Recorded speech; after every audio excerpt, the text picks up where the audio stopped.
Bonjour à tous et à toutes. Aujourd'hui, j'avais envie de vous emmener ailleurs. Loin des paillettes faciles et des success stories toutes propres qu'on voit défiler sur nos écrans.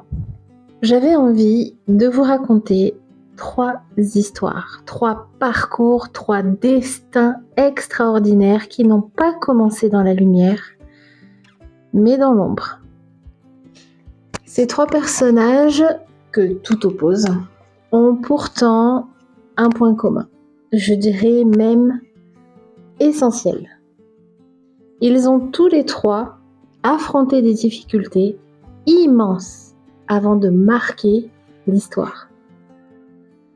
Alors installez-vous confortablement, parce que ces histoires ne parlent pas seulement d'eux, elles parlent un peu de nous aussi.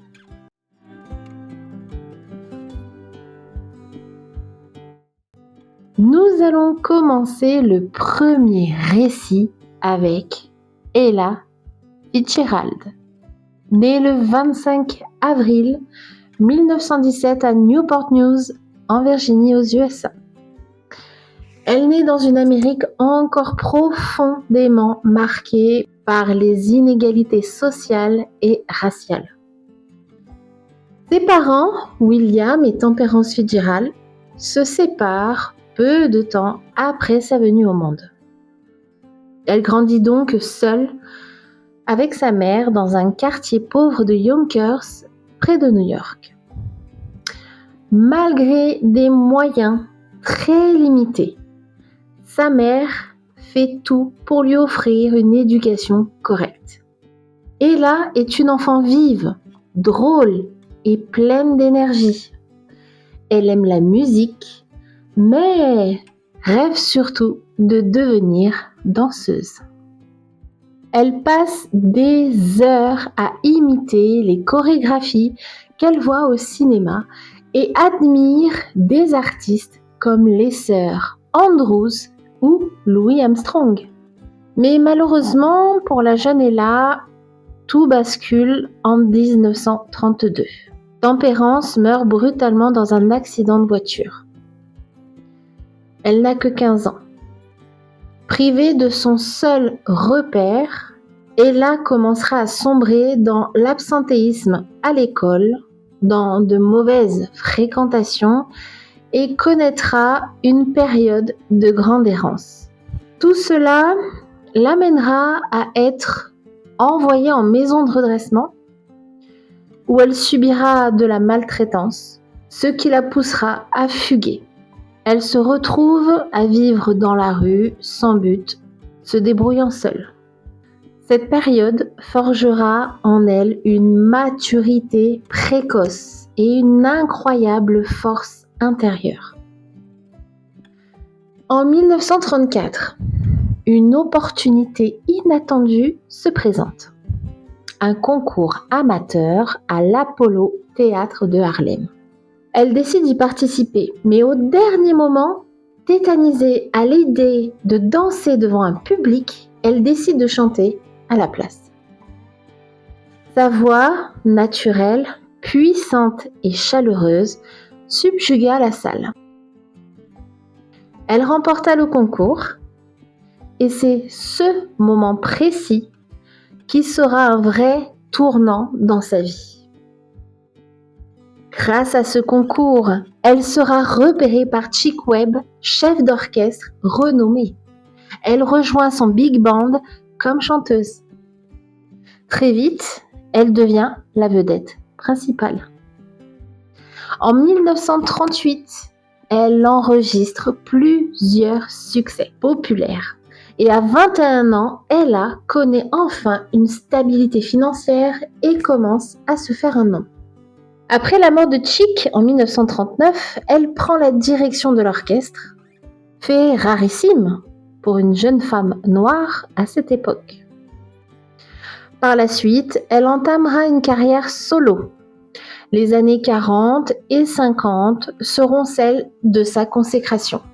Elle enchaînera les tournées internationales, travaillera avec Duke Ellington, Count Basie et Oscar Peterson. Elle deviendra célèbre pour ses improvisations en scat, sa diction parfaite, sa capacité à passer du jazz au swing.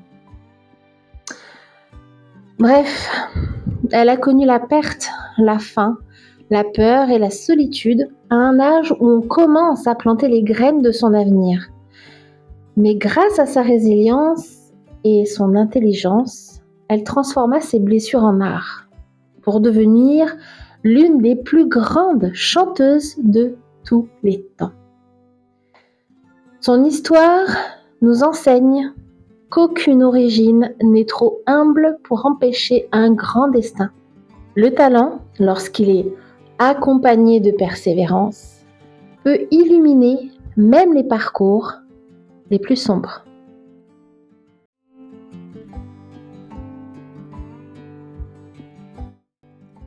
Parfois, on croit à tort qu'il y a un temps pour chaque chose, que nos rêves sont limités dans le temps. Et pourtant, il y a une femme qui prouve qu'il n'y a pas d'âge pour réinventer sa vie. Parlons maintenant de Joanne Kathleen Rowling, née le 31 juillet 1965 à Yate, en Angleterre. Elle grandit dans une famille de classe moyenne, entourée de sa petite sœur Diane.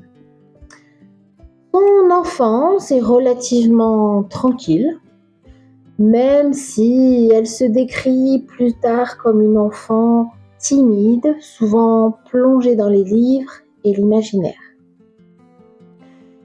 Sa mère, Anne Rowling, sera la cause principale de l'amour qu'elle portera à la littérature. D'ailleurs, Joanne commencera l'écriture très tôt, à peine 6 ans. Elle invente des histoires de lapins fantastiques. À l'école, c'est une élève sérieuse et rêve de devenir écrivaine. Mais l'adolescente va traverser des années difficiles. Sa mère tombera malade, atteinte de sclérose en plaques. Cette épreuve marquera profondément Rowling et influencera plus tard la tonalité émotionnelle de ses livres. Elle continuera malgré tout les études et étudiera la littérature française à l'université d'Exeter, puis commencera à prendre son indépendance avec des petits boulots. En 1990, lors d'un trajet en train entre Manchester et Londres, l'idée d'Harry Potter surgit dans son esprit. Elle commença à griffonner les premières bases de cet univers magique. Mais le destin, encore une fois, va se montrer rude. Cette même année, sa mère décède. Joanne est dévastée. Elle part vivre au Portugal pour enseigner l'anglais et c'est là qu'elle rencontrera son futur mari, George Arentes, avec qui elle s'unira en 1992 et donnera naissance à sa fille Jessica en 1993. Alors, tout semblerait parfait. Mais derrière cette image de jolie petite famille, son mariage cachera une relation toxique, où elle subira des violences et la poussera à fuir le foyer avec son bébé pour retourner au Royaume-Uni. Installée à Édimbourg, Joanne connaît alors une période extrêmement précaire. Elle essaiera d'avancer tant bien que mal en tant que mère célibataire, sans emploi, souffrant de dépression et vivant dans un petit appartement qu'elle aura beaucoup de mal à chauffer. À cette époque, elle dépend des aides sociales et lutte pour joindre les deux bouts. Pourtant, elle continue d'écrire. Chaque jour, elle emmène sa fille en poussette et s'installe dans des cafés pour travailler sur son manuscrit. Écrire devient pour elle une bouée de sauvetage. Entre 1995 et 1996, elle termine enfin Harry Potter à l'école des sorciers. Mais commence alors un nouveau combat, celui de l'édition. Son livre est jugé trop long, trop étrange, pas assez commercial. Les refus s'accumulent. 12 éditeurs lui ferment la porte. Puis, Bloomsbury accepte de publier le roman avec un premier tirage assez modeste. Le succès frappe enfin à sa porte en 1997. Elle rencontre un succès au-delà de toute espérance. Les enfants adorent son histoire. Les parents suivent et enfin, l'histoire d'Harry Potter fit un succès au-delà des frontières. En quelques années, Rowling écrit 6 autres tomes. Elle voit par la suite son œuvre adaptée au cinéma et devient l'une des femmes les plus influentes du Royaume-Uni. Avec ce succès, elle passera de la misère à la reconnaissance mondiale grâce à une idée en laquelle elle n'a jamais cessé de croire. J.K. Rowling nous rappelle que se réinventer est possible à tout âge, même au plus bas. Un projet peut donner du sens à la vie. Et la persévérance finit toujours par l'emporter sur le doute.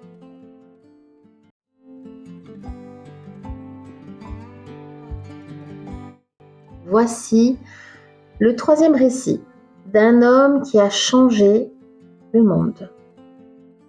Ignaz Semmelweis, né le 1er juillet 1818 à Buda en Hongrie. Il grandit dans une famille de classe moyenne. Son père Joseph est commerçant respecté et sa mère est femme au foyer, élevant plusieurs enfants. Ignaz reçoit une bonne éducation et grandit avec l'envie de faire des études et d'avoir une vie riche d'expériences. Il commencera d'ailleurs par des études de droit avant de se tourner vers la médecine à Vienne. Très tôt, il se passionne pour l'obstétrique. En 1846, Semmelweis travaille à la maternité de l'hôpital général de Vienne. C'est à ce moment précis qu'il remarqua une différence troublante. La mortalité est beaucoup plus élevée dans les services tenus par des médecins que dans ceux tenus par des sages-femmes. Après la mort d'un collègue blessé lors d'une autopsie, il comprend intuitivement que quelque chose d'invisible, ce que nous appelons aujourd'hui les bactéries, est transmis par les mains. Même si l'hôpital dans lequel il travaille est en avance sur son temps, dans certains domaines, il constatera que l'hygiène, elle, n'est pas la priorité. Il constatera d'ailleurs que les médecins passent des autopsies aux accouchements sans précaution et que des milliers de femmes meurent chaque année de fièvre puerpérale. Il impose alors, du jour au lendemain, une mesure révolutionnaire. Le lavage systématique des mains. Et d'ailleurs, les résultats ne tarderont pas à se faire ressentir.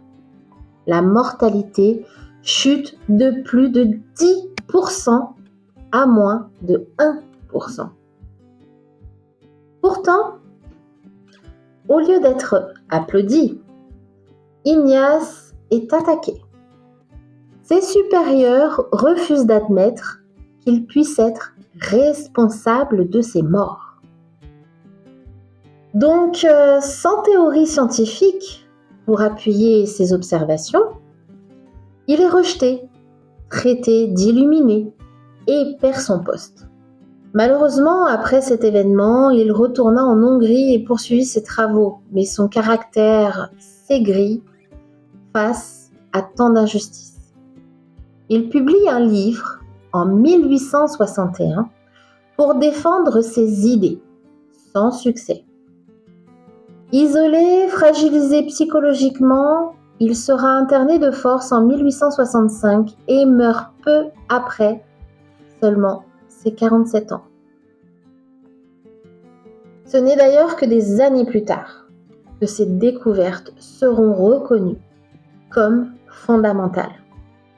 L'histoire d'Ignace Semmelweis montre qu'avoir raison trop tôt peut être un sacré combat. Mais quand la persévérance est mise au service de l'humanité, elle finit toujours par triompher, même après la mort, même si Ignace a sauvé des vies sans jamais recevoir la gloire de son vivant. Ces trois histoires très différentes portent toutes la même lumière. Peu importe que tes difficultés soient financières, personnelles ou professionnelles. Peu importe que tu te sentes incompris, perdu ou découragé. Le destin n'est pas une ligne droite. Il ressemble plutôt à un chemin cabossé, imprévisible, parfois injuste. Mais c'est souvent dans les moments les plus durs que naissent les plus belles transformations. Alors si aujourd'hui tu doutes de toi, rappelle-toi ceci. Les légendes ne commencent jamais dans le confort. Elles débutent presque toujours dans la lutte. Continue d'avancer, continue de rêver et surtout, continue d'écrire, de chanter, d'inventer, de croire en tes idées. Ta vie n'a pas encore livré son dernier chapitre. Et un jour, ton histoire, à toi, sera peut-être celle qui inspirera le monde.